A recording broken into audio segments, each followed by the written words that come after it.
Hello, I'm Jess from Jess Saying. This is Karma, who was just sleeping, so she's not happy that I've decided she should be a part of this video that's about dogs. She's not a dog, but she is bad. So it kind of goes with the title a little bit. And I am back, thank goodness, in unnatural lighting, because that was horrifying. Some of you in the comments pointed out that you didn't think I left this room. And to be absolutely factual with you, I try not to.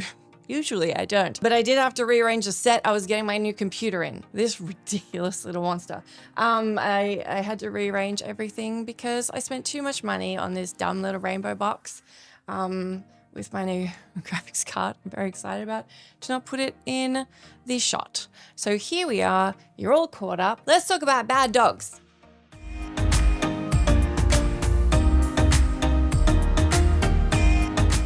Now, let me be clear up the top because it's very important. I like dogs.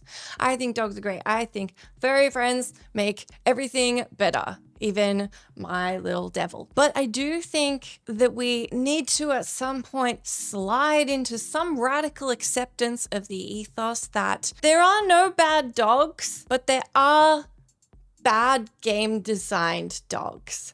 And that's what I'm going to talk about. In a way, maybe it's good game design dogs because these pack a punch, and I am not talking about the dog meats of the world. I'm absolutely not talking about our beautiful companion dogs or the ones that you can pet out and about. The ones that, if you play Assassin's Creed Shadows, you can grab what I suppose is a blueprint and then pepper your entire settlement full of them. Every little square you could put a dog on. I did it with cats, but you could do it with dogs. I feel like we've gotten waylaid. So at least it's a different set, same old Jessica shit.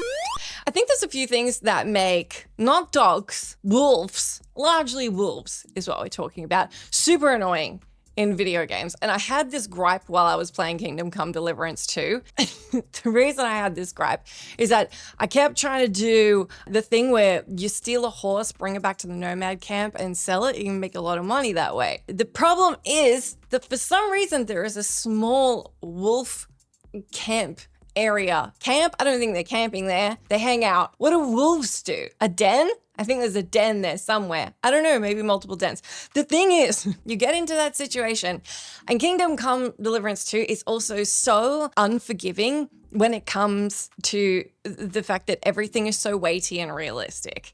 You bring a horse into that situation. You bring a horse to wolf, and you cannot make it not run away from wolf. That was a really strained attempt to do a bring a horse to water.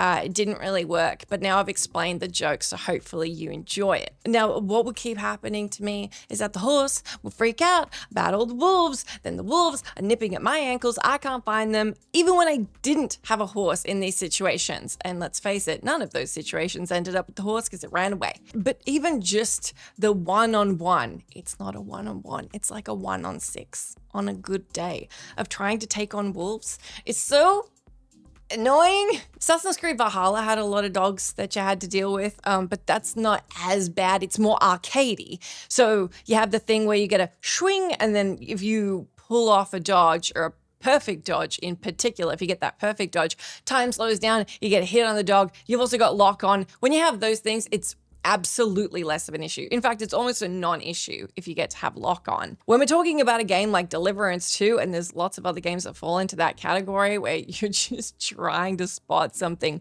wheeling around at your ankles, it's another ball game entirely. In Kingdom Come, you're talking about something that completely manages to sap your stamina, and if it's not the first one that manages it, it will be the second or the third. And when you do finally get a good window to take one out that's in front of you and doesn't seem like it's going to leap away at the last minute, you find that you're out of energy, and then you just have to lamely stand there and get hit because you can't shield and you can't hit, and then that's where you're at. It's more humiliating because it's that death by 1,000 cuts damage. They're just speedy little bastards, and if you're unlucky enough to not be in a large empty storage container, which is probably the only place that it wouldn't be a pain to fight a wolf, you're gonna have a bad time and you're going to lose track of them, which makes it an even worse time. At think it's probably more annoying versing wolves and by and large when you run into them in games, because we're very rarely talking about Fenrir. You know, we're not really talking about the mighty idea of how cool wolves are in mythology, or how amazing they can look, or an enemy design of Sif. We're not talking about a giant wolf with a sword in its mouth. I'm talking about little guys. Little guys. And when you encounter the little guys, it tends to be towards the beginning of video games. So we're talking about an RPG or an action adventure where as you go along, you probably find yourself in a situation where you can build up your stats, your skills, your equipment, your perks, basically spec into a style of gameplay, or even if you can't do those things, master the combat to a point where you feel more comfortable dealing with any enemy on the whole. The issue with facing off against anything at the beginning of games, and it's probably why a lot of us feel annoyed with skeletons as well. And there's something sort of humiliating,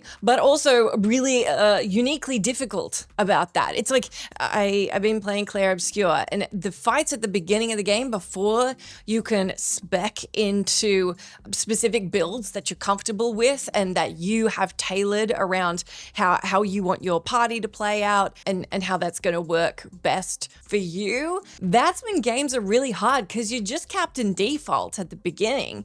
So it kind of has to be for everybody and challenging for everybody. And that's when you hit with wolves. And it's so bad. Since I already brought up Claire, I do want to do a whole video on it, but I'm very scared to talk to you about it because I haven't finished it yet. I did just hit Act 3, but please don't tell me anything, because I love to read your comments. Please don't tell me anything. But since we're talking about Claire, it's got a few different stats you can spec into. Not too many. There's 5 for everybody. And one of them is, I said that really confidently. It might not be 5, but if you haven't played it, you'll believe it is, because I just said it very, very brazenly. Agility really can't be understated. There's really nothing that compares, I think, to getting more turns, to playing more often. It's the sheer ability to make sure that you're getting goes in and they're not getting goes in. Speeding you up and slowing them down is a massive boon. It reminds me of like back in the Heroes of Might and Magic days when you'd have a whole army. Mass haste, complete game changer. Being able to have all your turns, or many of your turns before they get any turns, that's the way to go. And obviously it's not a turn-based nature when it comes to wolves, although sometimes it is, and when it is, they tend to have a great agility stat there too. That's kind of their thing. But you can feel it in the action adventure RPG, what have you realms as well. It exists in Metroidvanias, side-scrolling. When you're talking about something low to the ground that's moving really quick, obviously this doesn't have to be a dog, and that's probably occurred to you. I think what we put in the digital bad dog category, we could put rad roaches in there, and we should.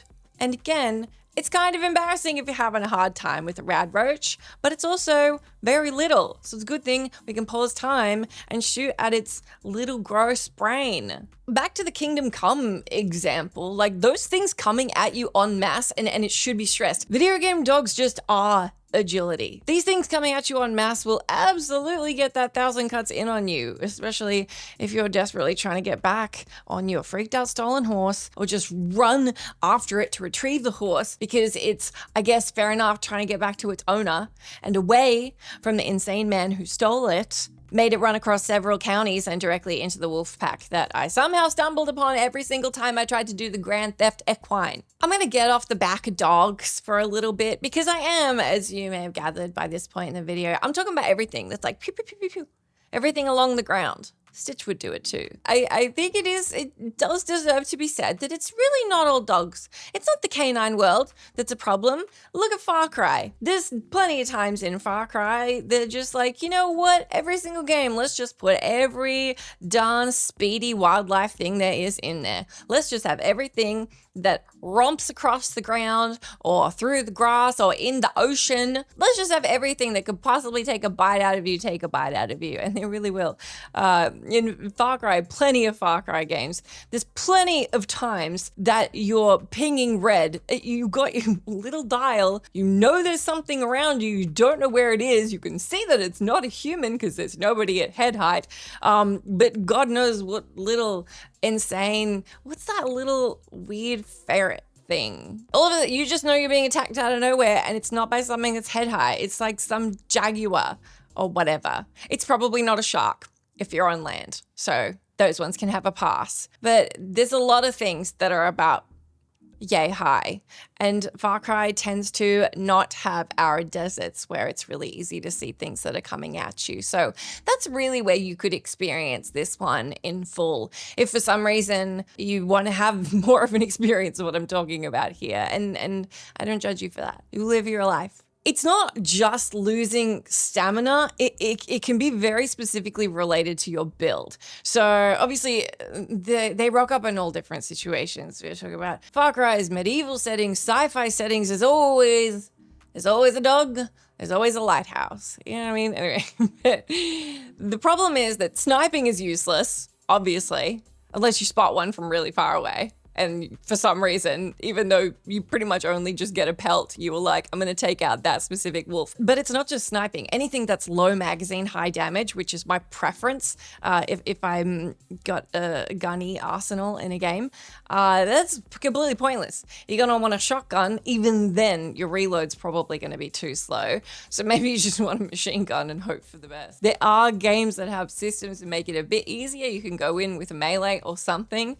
And it is probably more of a bitch in a Kingdom Come type game, but even then, anything skittering around your feet when the whole rest of the majority of the enemies you'll be facing are at least around here, this area, it's a pain in the ass. If you're like Lara Croft, for example, and you don't have a gun, or for some reason, which fair enough, it's a great way to play, you spec'd heavily into having a really beefy, single shot, huge damage bow and arrow build, you're gonna have a really bad time. There's also that thing a lot of games do. I'm sure one of the new Tomb Raider games did it, at least one, where it throws you into what is kind of like that arcade experience where you're stuck in one spot and wolves just come at you.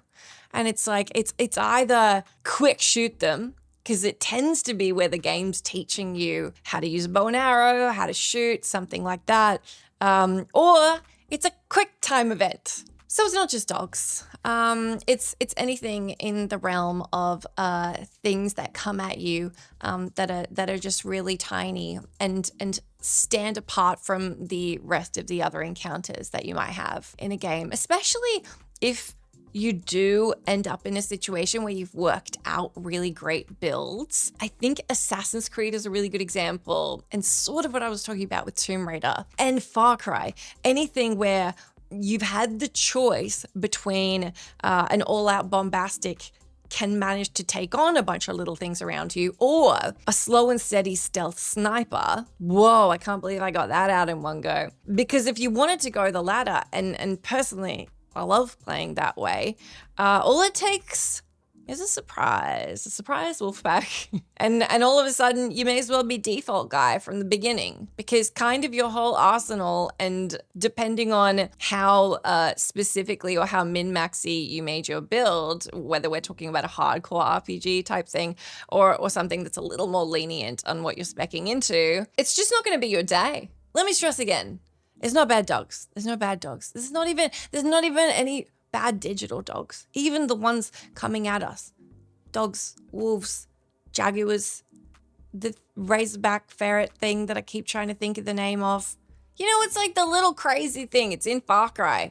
Gosh, this is going to drive me nuts. But whatever it is, it's something small that's coming at you. and it's just so ham on the agility, and you are just wheeling around trying to hit this thing while it chomps at your feet, especially if you're playing a game that's particularly difficult. It has that classic built-in difficulty, like Deliverance 2, or it's a game where there's no lock on. And I do think the thing, though, that we should specify that sets wolves apart from the other guys is that they run in packs. So when you're having to face off against a jaguar, or whatever it may be in Far Cry, tends to just be the one jaguar, maybe two jaguars if they're in a little jaguar couple. I don't know if they sort of stay in relationships or anything like that.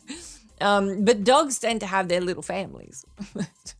Clearly, I'm not across the animal kingdom, but I have had my fair share of encounters with dogs, and that's why I wanted to make this video for you and see how you feel about this whole issue with video game wolves. Is it just me? Please tell me. Sometimes it is, and that's okay. But I do think there's a window at the end here. Whether you think that there is a shared agony on your side with dealing with video game packs of canines, or if you're all good with it and you're just happy to see the dog, although killing the dogs isn't great either. Maybe we should just take the wolf packs out of every game. There's no good part. Fighting them is bad. No one wants to stab a dog. It sucks. Anyway, I want to throw something out here at the end that's important, apart from the fact that I've specified it's not just dogs. They can be well and truly redeemed by one particular comparison. Now, you might be able to tell from my set, you can tell two things. One, this was my attempt to do less. So that probably tracks for you with my personality if you've watched a few of these. And two, I like Assassin's Creed. I got a few little Assassin's Creed things here and there, particularly like the RPGs. What I don't like at all, in fact, what makes my blood boil and makes me one of the unhappiest pandas in the world, is boars in that game. Ugh, they're just atrocious. Particularly the Caledonian boar in Assassin's Creed Odyssey. We did have a nice time talking about testicles in the last episode. And in the complete opposite end of the spectrum, the reason why we need the testicles, upsetting plural, of the Odyssey world is because on the other side there are the Caledonian boars, who will make you question why you ever picked up not just Odyssey but any video game ever. This thing does everything the dog does, but it hits like a freaking tank. It is also one of the earlier mini bosses you'll come across, so it applies for that whole you don't have the build, the abilities, you haven't specced into what are, as you might remember if you'd seen my just saying about how the AC RPGs are actually really good. Go check it out if you haven't. But they have somewhat complex systems in terms of RPG progression, which is great once you get stuck into it, because you can really become the perfect kind of killing machine you want to be. But this is too early in the game for you to have done that. So you're somewhere between what you want to work towards and default Cassandra or default Alexios, just doing your best against this boar that just rams the living hell out of you. And when it's not, it sends in its little boar friends. Odyssey does have lock on, and somehow this thing is still the absolute worst. I think it's my least favorite video game animal. So I thought I'd round off because I want to take out the bad taste of any dog bad mouthing that you may have heard from me or that is lingering in the air. And I think that we can direct all of that straight at the Caledonian boar. And I'd like to do some of that through the means of when I looked up this thing to see how to spell it, which I don't need to know how to do because I'm speaking it out loud. That's okay. A couple of Reddit titles here for you I think you'd enjoy. Why is that stupid pig so difficult to kill? Caledonian boar, actually the hardest fight in the entire game. And it really is. There is another boar later in the game that farts at you, and that basically provides poison. It poisons you alongside different debuffs. And I think he also has a bunch of little friends that he yeets at you as you go. That one I reckon is a little bit easier because it is later in the game. You can sort of build up your protagonist by then, but it sucks. And then this is my favorite. I'd seen this before because I have Googled how much this thing sucks before. Enjoy this comment. It's literally a pig, and I've been trying unsuccessfully to defeat it for over a month now. A month! All of those smaller pigs that keep spawning around it just swarm you and don't give you a chance to get more than a couple of shots off before you get steamrolled by an endless swarm of bacon. If you take nothing else away from this video, and if you are at the end of it here, thank you so much for joining me. May the phrase steamrolled by an endless swarm of bacon, as spoken by this Redditor describing the Caledonian boar, may that exist within you till the end of time. I think it's worth it. It's a good one. Thank you so much if you've arrived at the end of the video. It's really nice to see you again. I hope you like my set and my cat and my bits and pieces, and I hope you liked the video. I'm looking forward to reading your comments. As always, if you are here at the end, we play the emoji game, and I would encourage you could put a little dog or a little pig. You can choose the one that you think is more of a pain in video games if you want, or you can just choose whichever one your heart fancies, or you can go on with your life and know that I appreciate you for hearing me say this anyway. So thank you very much. It's lovely to see you, and I will catch you again for another Just Saying very soon. Goodbye.